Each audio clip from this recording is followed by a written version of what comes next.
Where could my hotel be? Huh? My husband and I are. My mother-in-law, who wants to divorce me, and my husband, is clearly giving me a hard time. But I never thought she would follow us even to our honeymoon. Plus, my mother-in-law has my husband on her side. She not only gets him to protect her from me, who usually warns him about her bullying, but she also gets us to buy her various things with our money and treat her to delicious meals. So, for this trip as well, it seems like she is relying on our money, bringing very little cash with her. However, the truth is that my husband is no longer on my mother-in-law's side. Now it's my turn to get my husband on my side and fight back against my mother-in-law. She is going to pay for messing up my married life. I met my husband, John, through a mutual friend. He is 6 years older than me, and I fell in love with his mature charm. He seemed interested in me as well, and we naturally started dating. 3 years later, having been in a relationship for a decent amount of time, and as I was 29, about to enter my 30s, we got married and started our happy married life. However, since both of us work and are at an age where we are given a considerable amount of responsibility at our jobs, it's been hard to find the right time to take a long vacation. Our honeymoon has been postponed. I am eager to go on our honeymoon, but waiting for the right time to go on a honeymoon trip, excitedly with my husband, is also fun. We should go on our honeymoon soon. Yeah, let's gather lots of information about the destination now, so we can really enjoy it later. We've decided to go to Cebu Island in the Philippines for our honeymoon, and we've been collecting information from brochures and the internet. There are not many tourist spots, but it is an attractive resort area where we can fully enjoy the beautiful sea, plus the cost of living is low. Also, although the official language of the Philippines is Tagalog, English is generally understood. So we shouldn't have any language problems during the trip. Everything seems to be going smoothly with my married life and the upcoming honeymoon, but there is one thing that worries me. It is the presence of my mother-in-law. My mother-in-law, Susan, is 62 years old, and she got divorced when my husband was in elementary school. It seems like my husband is grateful to his mother for raising him, and he has been sending her money every month since he started working. After starting to receive the money from my husband, Susan quit her full-time job and switched to a part-time job. She was working and receiving child support from her ex-husband before my husband started working, so it seems she didn't have any financial troubles. Even after the divorce, my husband was able to regularly meet his father, Steve, so he didn't feel much loneliness from not having a father around. I also met my father-in-law before getting married and talked to him. This guy doesn't think for himself and easily gets swayed by others, so I hope you can steer him in the right direction. My father-in-law gave me a very sincere and caring impression. I didn't ask in detail, but I assumed that my in-laws went through a lot before they got divorced. Even if it was an amicable divorce, it must have been tough for a woman to raise a child alone. I think Susan is admirable as a woman. However, Susan became an overprotective mother because she raised her son with so much care. What time is John coming home today? I don't know. I think he should be home soon. You know, you should keep track of your husband's return time. Saying that, Susan sent a message to my husband asking him when he would be home. Right after we started our married life, Susan began coming to our house every Friday evening and staying until Sunday. She would do household chores such as cooking and laundry while she was staying, but she was doing it not to help me, but to take care of her son. John likes this seasoning. John's clothes should be folded this way and arranged in this order, or he seems to have trouble using them. Honestly, I wish she wouldn't disturb our time as a newlywed couple and our weekends. However, I think it's natural for a mother who raised her child with so much care to worry about whether her child is having a successful marriage. I don't want to disrupt our relationship by warning Susan, so I decided to endure her behavior for a while, hoping that once she realizes our married life is going smoothly, she will stop coming. I often get told that I'm too considerate of others, always putting their needs before mine. Indeed, I often regret not speaking up when something bothers me. Hey, with this seasoning, John won't be able to eat it. Make it again. If you put away the clothes like this, it's hard for John to use them. Take them all out and rearrange them. Until now, my mother-in-law, who'd come over on weekends, would do the chores without asking. Of course, since it's my house, it's natural for me to do the household chores. However, I was puzzled as to why she suddenly stopped doing them herself after having been so keen on them before. Moreover, she keeps making me redo tasks, saying I did them wrong. This makes my weekends tiring. I asked my husband if he knew why her attitude had suddenly changed. Susan has been really strict lately. Did I do something wrong? Maybe it's because I kinda complained. It's normal to feel some dissatisfaction when your living environment changes after marriage. Since living with me, my husband had been bothered by things like me leaving water around the sink after using it or forgetting to add more water to the bathtub after I bathe. But we both remind each other about these things, they're not major issues for us. However, when my husband casually mentioned these minor annoyances to his overprotective mother, she misunderstood, thinking he was genuinely distressed. She started to see me as a wife who's causing her dear son discomfort. Hey, I know it's hard since we're close, but can you talk to your mom about this? And maybe she could visit less? We aren't newlyweds anymore. Yeah, you're right. I'll talk to her about it. My husband seemed a bit down, but he agreed to speak to his mother. Even though she started treating me unfairly, she's still the woman who raised my husband with so much care. He must feel conflicted about confronting her. Though I felt it was a harsh request, I still asked my husband to talk to his mother about her behavior. I hoped this would calm the situation and reduce the frequency of her visits, allowing us to enjoy our newlywed life even more than before. That's what I thought, but things took an unexpected turn. I've told you so many times that John doesn't like this flavor. When will you learn how to cook properly? Yeah, why can't you listen to my mom? Despite all this, my mother-in-law continued to visit us every weekend. And now, with my husband on her side, they both started to team up against me. How did things end up this way? Turns out, it was all her doing. Why are you siding with Mom? Didn't you say you'd talk to her? I heard from her. When I'm not around, she says you've been bullying her. It seems my husband believed the lies his mother told him when he confronted her. John likes it this way, so make it like this. Enough. Stop being so nitpicky. Let me do things my way. The version of me in her stories seemed exaggerated. Moreover, without any proof, my husband fully believed her words. If there's no evidence, he should at least doubt her claims a little and ask me about it. Now I understand why my father-in-law once said that my husband is easily swayed and doesn't think for himself. It seems my husband is quite gullible. And with my husband on her side, my mother-in-law's behavior only got worse. John, where should we go today? How about that pasta place downtown we haven't been to in a while?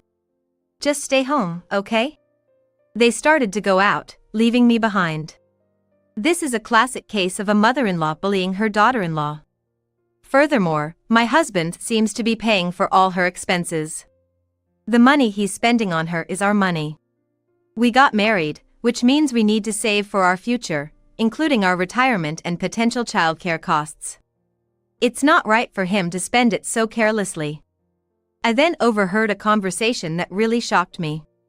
It's hard visiting every week. Maybe I should just move in? That might be a good idea. We both work, so it'd be helpful if you were around, Mom. While I wanted to spend more time with my husband, now I'm faced with the possibility of living with my mother-in-law. Especially under these strained circumstances. This is ridiculous. Not to mention she lied to my dear husband, causing a rift between us. I decided to confront her directly. When my husband was present, he would take his mother's side, becoming an adversary to me. Moreover, his mother wouldn't speak her true feelings if he was around. Therefore, I seized the opportunity to talk to her when my husband was in the bath and she was alone. Susan, you lied to John, saying I bullied you. That's really low. John completely believes you. So what? It's your fault for causing problems so early in your marriage. I think John would be better off without a wife like you. I only lied for John's sake. There are necessary lies in the world, you know. My mother-in-law seems to have no intention of changing her attitude, even when I point things out to her. However, I didn't think a person who could easily bully her daughter-in-law for the sake of her son would actually listen, so this was expected. The purpose of my warning this time was not to make her change her attitude, but to get her to speak her true feelings. I recorded the moment she admitted to lying with a smartphone app, and played the audio for my husband. I'm sorry. You were right all along. As long as you understand. I don't want to say this, but you are too soft on your mom. I want you to reconsider how you interact with her. I understand. I'm likely to be lenient again if I'm left to my own devices, so will you help me think about how to interact with my mom from now on? I lost my husband to my mother-in-law, but I wasn't feeling rushed. I believed that I could win him back at any time. Since my husband doesn't think for himself and is easily swayed by others, I was confident that if I provided evidence that my mother-in-law was lying and persuaded him, he would take my side. Sure enough, he admitted his mistake right away. Being gullible means he is pure and honest, so I don't want him to change his current personality. Being able to admit his faults and reflect like an adult is rather a strength. I didn't persuade my husband right away because I didn't want to worsen the relationship between him and his mother if possible. Therefore, I put up with a bit of bullying, but I can't stay silent and endure things like using our money or living with my mother-in-law. So, I gave up on maintaining the relationship between my husband and his mother and decided to persuade my husband. As a result of discussing how to interact with my mother-in-law from now on with my husband, we decided to put off living together and to ask her not to come to our house. However, I find it hard to believe that my overprotective mother-in-law, who is ready to interfere, will readily agree to our wishes. Therefore, we racked our brains on how to persuade my mother-in-law. Furthermore, my husband dropped a bombshell. Oh no. My mom was planning to come on our honeymoon. What? Did you tell her the destination and the dates? She's probably planning to make us pay for her, isn't she? She said she would pay for her own flight and hotel. But she didn't say anything else, so I think she's planning to have us pay for everything else at the destination. We were finally seeing a light at the end of the tunnel for our postponed honeymoon. To think she'd follow us even to our much-anticipated honeymoon, how overprotective can a parent get? But, there's opportunity in crisis. Let's use this honeymoon to our advantage then. My husband and I decided to devise a plan to change my mother-in-law's attitude. Mom, actually, we've been thinking, and we'd prefer it if you didn't come on our honeymoon. Why all of a sudden? Don't worry, I won't get in John's way. I'm not going on John's honeymoon, I just happen to be traveling to the same place, so let's hang out from time to time. Besides, I'm worried sick about leaving him alone with that stupid wife for so many days overseas. I see. So, you're planning to enjoy a solo trip for the most part. It's reassuring to think that you'll be nearby, even if we're not together all the time. I feel uneasy being alone with that stupid wife. That's right. I'll take care of my hotel and flight by myself, so just take care of things at the destination, okay? We had my husband check if my mother-in-law was seriously considering coming on our honeymoon, and as expected, she was indeed planning to come. Since we're planning to do things together locally, it seems like we're relying on our money at the travel destination, just like my husband said. Moreover, it seemed like she had no intention of listening even when my husband told her he didn't want her to come. Although it would have been better if she had backed off when my husband told her not to come, it seems like she didn't realize that she had lost her chance to gracefully exit the situation. Afterwards, we were finally able to go on our long-awaited honeymoon. On the island of Cebu in the Philippines, we thoroughly enjoyed our trip, shopping, playing at the beautiful beaches, eating local cuisine, and more. Then, it seemed like my mother-in-law had also arrived, and she called my husband. Hello. I've arrived at the airport. Should we meet up for now? Where are you? My husband told her to stay put at the airport, and we decided to go to the airport to meet her. This is my first time in the Philippines. There are really beautiful beaches here, right? Let's go. I'm sorry, Susan. We've already been to the beach. What? Going ahead without me, how inconsiderate. You really are a dumb daughter-in-law. Well, Mom, you are on a solo trip, so it's not like you have to do everything with us, right? I'll write down the directions for you, so why don't you go? Unlike that dumb daughter-in-law, John knows what's up. You're wasted on her. I've heard a lot of stories about people getting divorced after their honeymoon. I hope that happens to you. Even abroad, she's spewing venom at me, which is really unpleasant. However, since she's going to have a hard time from now on, I'll let this slide. Well, I'm going to go to the beach. Excited, my mother-in-law left the airport after getting directions to the beach from my husband, and we waved goodbye to her. 5 hours later, she called my husband again. I wanted to give her a taste of her own medicine, so I answered the phone instead of my husband. Hello? Where is my hotel? We're staying at the same hotel, right? I got lost. Huh? My husband and I have already returned to our country. We just got home a little while ago. What? What do you mean? Aren't you in the middle of your honeymoon? Since she called using a messaging app, it connected to my husband's phone without any special settings, and she didn't seem to fully grasp the situation, so I explained it to her in detail. Yes. But today was the last day, so after seeing you off at the airport, we just got on a plane. Before my husband was on my side, he had already told my mother-in-law the honeymoon schedule and hotel details. Therefore, we changed our honeymoon dates so that we would return to our country on the day she arrived. We arranged the trip ourselves instead of going on a tour. So, it was a hassle but not difficult to adjust our schedule. What? What am I supposed to do here all alone? You're on a solo trip, aren't you? Being alone is to be expected. We even had a short interaction, so it's good that we fulfilled the promise to do something together with my husband, right? That's right. Where's John? John, come help me. Even though I was still on the phone, she was calling out for my husband. She must be really panicking. I wanted to listen to her panicking voice a bit more, but since she wanted to talk to my husband, I handed him the phone. Mom, don't you know where the hotel is? I'll teach you how to use the map app. John, why did you go back? You were forced to go back by that dumb daughter-in-law, weren't you? No, that's not it. Remember I told you not to come to our honeymoon? You didn't listen when I asked you not to come, so we changed our schedule. What? You were calling her a dumb daughter-in-law even before we left for the honeymoon, weren't you? Why are you taking her side now? I heard the voice recording of you lying to me, Mom. I was wrong for believing what you were saying. Hearing words that sounded like denial from her beloved son, my mother-in-law seemed to be in shock and couldn't say anything. My husband was on my side after I persuaded him before the honeymoon. But I couldn't let on that we had changed our honeymoon plans, so I asked my husband to continue pretending to be on my mother-in-law's side.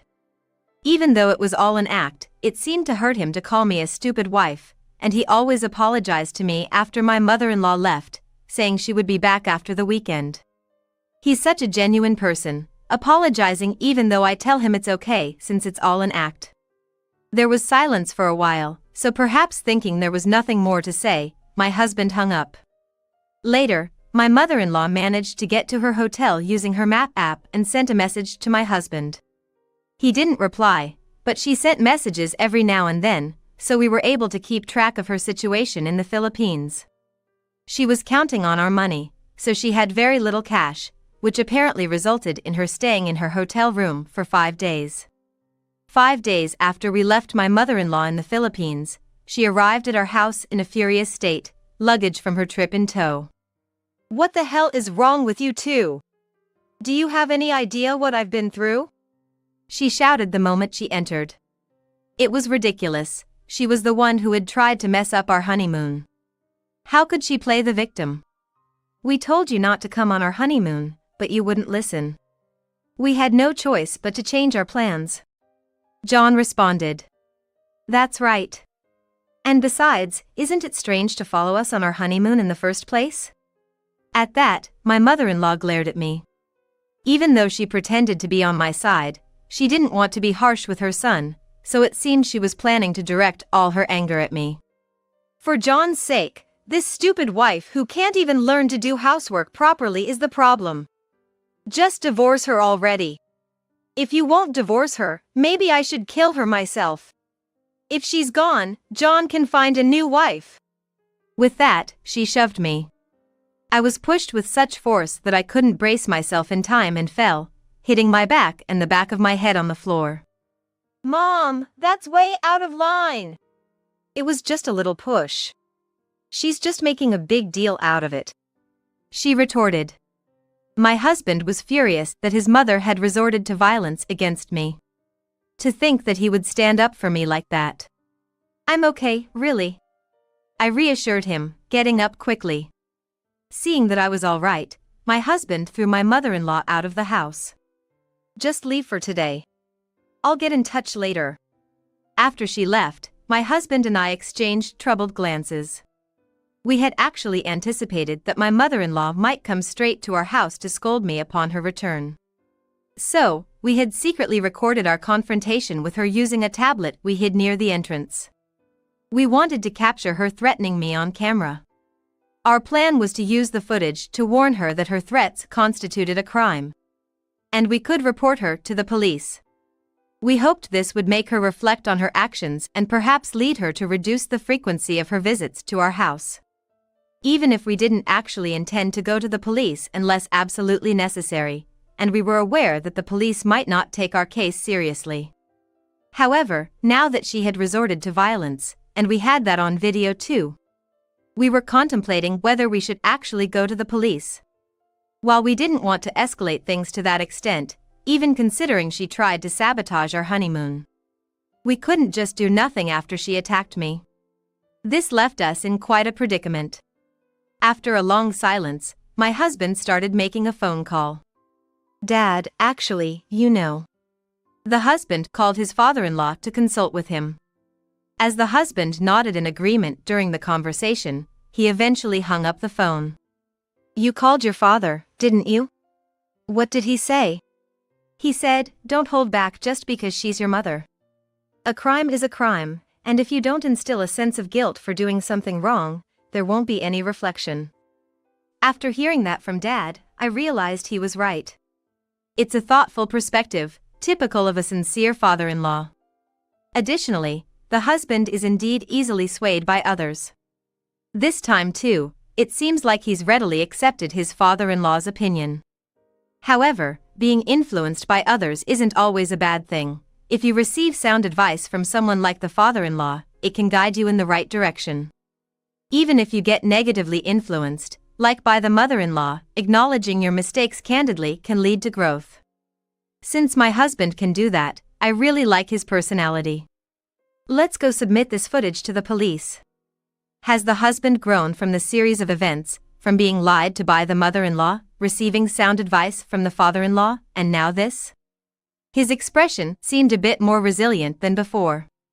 My husband and I went to the police to submit the footage where I was being assaulted by the mother-in-law. The mother-in-law was asked to voluntarily accompany them to the police station for questioning. Given that it was a family dispute, it ended with a stern warning this time, but she was severely reprimanded, being told that her actions could have led to charges of assault and threatening. Getting scolded by the police made the mother-in-law behave and stop coming to our house. Moreover, through this incident, the husband has grown a bit tougher, dealing with lies from the mother-in-law, my getting angry after being assaulted, receiving advice from the father-in-law, and so on. It seems like he has discarded the notion of holding back just because the other party is his mother, and now speaks up when necessary, even to his mother. He seems quite angry that his mother assaulted me, and he's been keeping her at arm's length, telling her not to come to our house unless necessary and not to contact us. This is also one of the reasons she stopped coming. For the mother-in-law, who is overprotective and adores her son, being pushed away by him must be the hardest thing. Moreover, the husband has stopped sending her money, which he had been doing consistently. It seems like the mother-in-law was planning to live off our money by moving in with us, and had even quit her part-time job in anticipation. This has gone beyond overprotection, it's dependency. At 62, it seems to be quite difficult for her to find a new job, and she's desperately searching for work. Now that the mother-in-law has stopped coming over, we, as a couple, have finally been able to start a peaceful newlywed life together. Spending time just the two of us is blissful.